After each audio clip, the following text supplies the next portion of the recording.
প্রাথমিক শিক্ষক নিয়োগ ১৩,৪২১। সেখানে রয়েছে বিরাট এক বড় সমস্যা, যার নাম ওবিসি সমস্যা।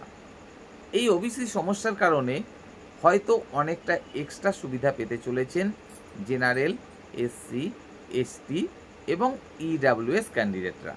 তাদের কাট অফ যতটা আশা করা হচ্ছিল তার থেকে আরও অনেকটা কমতে চলেছে। একই সাথে ওবিসি এ এবং ওবিসি বি, তাদের কাট অফ যতটা আশা করা হয়েছিল তার থেকে বাড়তে চলেছে অনেকটাই বেশি। কেন? সম্পূর্ণ বিষয়টা খুবই সহজে চলুন তুলে ধরার চেষ্টা করি আজকের এই ভিডিওর মাধ্যমে। তবে স্কিপ না করে ভিডিওটি শেষ পর্যন্ত দেখার অনুরোধ রইল। দেখুন, আপনারা যখন নোটিফিকেশানটা পেয়েছিলেন ১৩,৪২১ প্রাথমিক শিক্ষক নিয়োগের, তখন দেখেছিলেন নোটিফিকেশানে ওবিসি এ ছিল, ওবিসি বি ছিল এবং মোট সংরক্ষণ ছিল ১৭%। পরবর্তী সময়ে কি ঘটেছে আপনারা প্রত্যেকেই জানেন। আদালতের জাজমেন্ট এবং পশ্চিমবঙ্গে সরকার পরিবর্তন, নতুন সরকার এসে তারপরে আদালতের যে জাজমেন্ট সেটাকে মেনে নেওয়া এবং অবশেষে সুপ্রিম কোর্টে এই যে ওবিসি কেস, এটা থেকে নিজেদেরকে সরিয়ে নেওয়া, পুরো বিষয়টা আপনাদের প্রত্যেকেরই জানা।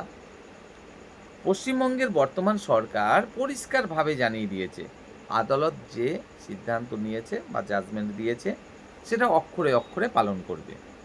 এবং অক্ষরে অক্ষরে পালন করার অর্থ এটাই, ২০১০ সালের পরে যে সমস্ত সম্প্রদায়কে ওবিসি হিসাবে অন্তর্ভুক্ত করা হয়েছিল প্রত্যেকের কাস্ট সার্টিফিকেট এক নিমেষে বাতিল। তাদের কাছে কাস্ট সার্টিফিকেট থাকলেও সেই কাস্ট সার্টিফিকেট আর কোনো কাজেই কিন্তু লাগবে না। এবার বিষয়টা হলো, যখন আপনারা নোটিফিকেশানটা পেয়েছিলেন, অ্যাপ্লিকেশান করেছিলেন এই প্রাথমিক শিক্ষক নিয়োগে, তখন তো আপনারা কেউ বা ওবিসি এ হিসাবে, কেউ বা ওবিসি বি হিসাবে আবেদন করেছিলেন। কিন্তু বর্তমানে তো আমাদের রাজ্যে ওবিসি এ, ওবিসি বি এরকম কোনো ব্যাপার নেই, শুধু রয়েছে ঠিক আগের মতোই ওবিসি।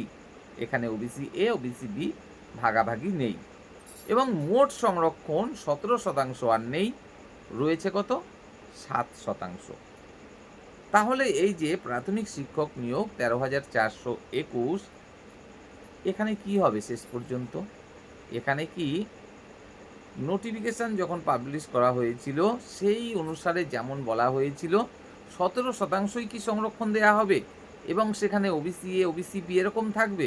যদি সেটা করতে হয় তাহলে এই যে সুপ্রিম কোর্ট থেকে নিজেদেরকে সরিয়ে নেওয়া, কলকাতা হাইকোর্টের ডিভিশন বেঞ্চের যে জাজমেন্ট সেটা মেনে নেওয়া, তাহলে তো পরবর্তীকালে আরও বড় সমস্যার সম্মুখীন হতে হবে পশ্চিমবঙ্গ সরকারকে।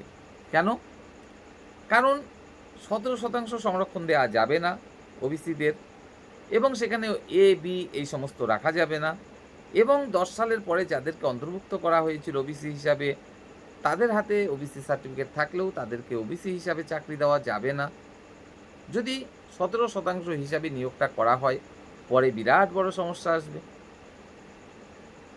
তাহলে যদি শুধুমাত্র ৭% সংরক্ষণ দেওয়া হয় এবং শুধুমাত্র ওবিসি হিসাবেই সংরক্ষণটা থাকে, ওবিসি এ, ওবিসি বি হিসাবে না হয়ে, এবং সেখানে ১০ সালের পরে যাদেরকে ওবিসি হিসাবে অন্তর্ভুক্ত করা হয়েছিল তাদেরকে জেনারেল হিসাবে দেখেই ১০ সালের আগে যারা অন্তর্ভুক্ত ছিল ওবিসি হিসাবে তাদেরকেই শুধুমাত্র ওবিসি হিসাবে দেখে তাদেরকেই ওবিসি হিসাবে সুযোগ দিয়ে যদি প্যানেল করা হয়, তাহলে অবশ্যই সেক্ষেত্রে ১০%র যে ব্যাপারটা সেটা কিন্তু তখন চলে যাবে আনরিজার্ভ ভ্যাকেন্সিতে। এটা কিন্তু একদম পরিষ্কার।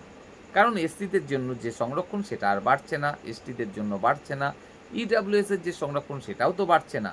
তাহলে ১৭%র বদলে যদি ৭% সংরক্ষণ দেয়া হয় ওবিসিদের, তাহলে বাকি যে ১০% ভ্যাকেন্সি সংরক্ষণের ব্যাপারটা সেটা নিশ্চয়ই চলে যাচ্ছে জেনারেল ভ্যাকেন্সি হিসাবে, অর্থাৎ আনরিজার্ভ ভ্যাকেন্সি হিসাবে।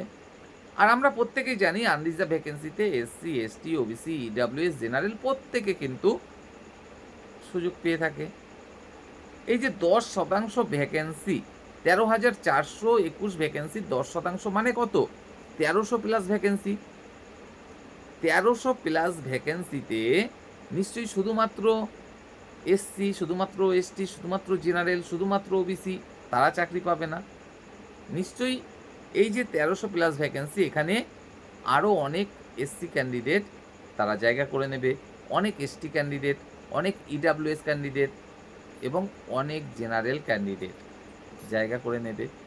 তো স্বাভাবিকভাবেই জেনারেলদের যে কাট অফ যাবে বলে মনে করা হচ্ছিল, যেহেতু আরও বেশ কিছু জেনারেল ক্যান্ডিডেট ওই আনরিজার্ভ ভ্যাকেন্সিতে জায়গা করতে পারবে, যেহেতু আনরিজার্ভ ভ্যাকেন্সি আরও 10% বেড়ে যাচ্ছে, তো স্বাভাবিকভাবেই আনরিজার্ভ ভ্যাকেন্সির কাট অফ কিন্তু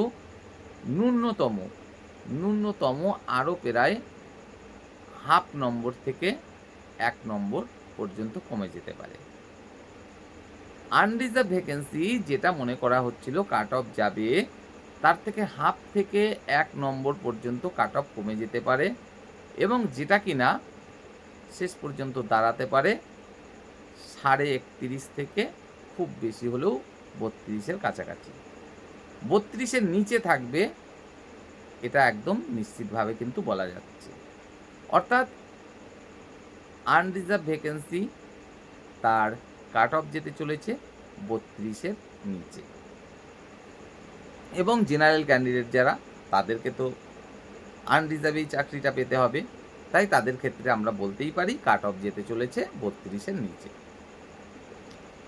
এবার যদি আসি এসসিদের প্রসঙ্গে, এসসি ক্যান্ডিডেট ওই যে 1300 প্লাস আনরিজার্ভ ভ্যাকেন্সি বেড়ে যেতে পারে ওবিসি সংরক্ষণ কমে গিয়ে, সেখানে এসসি ক্যান্ডিডেটরাও আমরা যদি দেখি যে কোনো প্যানেলের দিকে প্রায় 15 থেকে 20% পর্যন্ত কিন্তু এই আনরিজার্ভ ভ্যাকেন্সি দখল করে থাকে। যে কোনো আপনি নিয়োগ দেখুন, সেখানে 15 থেকে 20% কিন্তু এসসিরা দখল করে থাকে।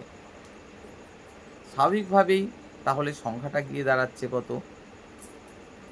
প্রায় 200 থেকে 300-র কাছাকাছি। তো এই 200-300 যদি আরও এসসি ক্যান্ডিডেট চাকরি পেয়ে যায় এই নিয়োগ প্রক্রিয়ায়, তাহলে স্বাভাবিকভাবেই এসসিদের কাট অফও আরও অনেকটা কমতে চলেছে এবং সেক্ষেত্রে এসসিদের কাট অফও কিন্তু ন্যূনতম প্রায় 1 নম্বর আরও কমতে চলেছে। অর্থাৎ এসসিদের কাট অফ সেক্ষেত্রে যেতে পারে 30-এর মধ্যে। যদি আসি এসটিদের প্রসঙ্গে, সেক্ষেত্রে বলবো এমনিতেই প্রত্যেক এসটি ক্যান্ডিডেট চাকরি পেত, এক্ষেত্রে তো আরও বড় সুবিধা তাদের তৈরি হয়ে যাবে। কারণ এই যে 10% ওবিসি ভ্যাকেন্সি কমতে পারে এবং তার ফলে যে আনরিজার্ভ ভ্যাকেন্সি বেড়ে যেতে পারে, সেক্ষেত্রে নেই করে 10 জন 20 জন এসটি ক্যান্ডিডেট তো চাকরি পেতেই পারে। অর্থাৎ এসটিদের ক্ষেত্রে আরও বড় সুবিধা এক্ষেত্রে হতে পারে। আর এমনিতেও সমস্ত এসটি ক্যান্ডিডেট চাকরিটা কিন্তু পেত। ইডাব্লিউএস মানেই তো জেনারেলের একটা অংশ, তাই না? আমরা তো তাই জানি, কারণ জেনারেল হিসাবেই এতদিন চাকরিটা পেতে হয়েছে। গত নিয়োগের ক্ষেত্রেও তেমনটাই আমরা দেখেছি। এবারই প্রথম ইডাব্লিউএসের সংরক্ষণ আমরা দেখতে পাচ্ছি। তাদের জন্য সংরক্ষণ থাকে মাত্র 10%, অর্থাৎ এই 1300 মতো সংরক্ষণ তাদের রয়েছে। তার উপরে আবার যদি এই যে 1400 মতো আনরিজার্ভ ভ্যাকেন্সি যদি বেড়ে যায়, আনরিজার্ভ ভ্যাকেন্সি এই 1400 মতো বেড়ে গেলে সেখানে ইডাব্লিউএস থেকে বেশ কিছু জন চাকরি পাবে এবং ইডাব্লিউএস থেকে বেশ কিছু জন আনরিজার্ভ হিসাবে চাকরি আরও পেয়ে গেলে স্বাভাবিকভাবেই ইডাব্লিউএসের যে সংরক্ষণ, সেখানে আরও কম নম্বর পাওয়া ক্যান্ডিডেটরা চাকরিটা পেয়ে যাবে। অর্থাৎ কাট অফ সেক্ষেত্রেও কিন্তু অনেকটা কমে যাবে এবং সেক্ষেত্রে 1.5 নম্বর পর্যন্ত কিন্তু এই কাট অফ কমে যেতে পারে এবং সেটা গিয়ে দাঁড়াতে পারে 29-এর ঘরে। তাহলে আনরিজার্ভ ভ্যাকেন্সি 32-এর নিচে কাট অফ যেতে চলেছে, এসসিদের কাট অফ যেতে চলেছে 30-এর নিচে এবং ইডাব্লিউএসের কাট অফ 29-এর নিচে। এসটিদের কাট অফ তেমন কিছুই উল্লেখ করলাম না, কারণ প্রত্যেকে আগেও চাকরি পেত, এক্ষেত্রেও চাকরিটা পাবে। পিএইচ ক্যান্ডিডেটের কথাও এক্ষেত্রে বলবো, প্রত্যেকে কিন্তু চাকরিটা নিশ্চিতভাবে পেতে চলেছে। তো যাই হোক, এখন আমাদের শেষমেশ দেখতে হবে প্রাথমিক শিক্ষা পর্ষদ পশ্চিমবঙ্গের পক্ষ থেকে কী সিদ্ধান্ত গ্রহণ করা হয়। তবে আবারও জানিয়ে রাখছি, যদি 17% সংরক্ষণ হিসাবেই নিয়োগটা করা হয়, তাহলে তো ওবিসি সার্টিফিকেট সম্পর্কিত এই যে কলকাতা হাইকোর্টের জাজমেন্ট এবং পশ্চিমবঙ্গ সরকারের সেটা মেনে নেওয়া, তাহলে তো সেটা কার্যকরী হচ্ছে না এবং সেটা নিয়ে তো অবশ্যই একটা সমস্যা তৈরি হতে পারে।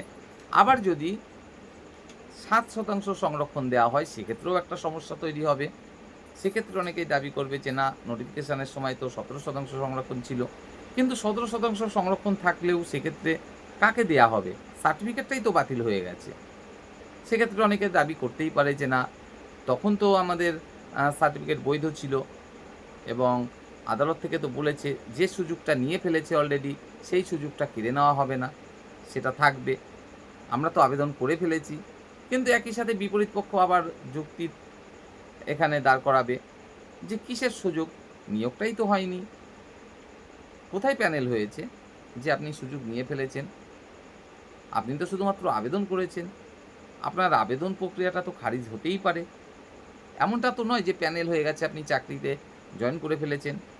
তো যাই হোক, আমরা যেদিকেই যাই না কেন সেই দিকেই একটা সমস্যা কিন্তু রয়েছে। ফাইনালি প্রাথমিক শিক্ষা পর্ষদকে কিন্তু সিদ্ধান্ত নিতে হবে যে আমরা কোন পথে হাঁটব। তবে আশা করি প্রাথমিক শিক্ষা পর্ষদ এর আগে যে ভুলগুলো করেছিল এখন আর কোনো রকম সেরকম ভুল করবে না। কারণ সেই ভুল করার মানুষগুলো প্রাথমিক শিক্ষা পর্ষদে এখন আর নেই। তো যাই হোক, যে সিদ্ধান্ত নেবে আশা করি একদম 100% সঠিক সিদ্ধান্ত নেবে, যার ফলে আগামী দিনে এই নিয়োগকে কেন্দ্র করে কোনো রকম আর সমস্যা তৈরি হবে না।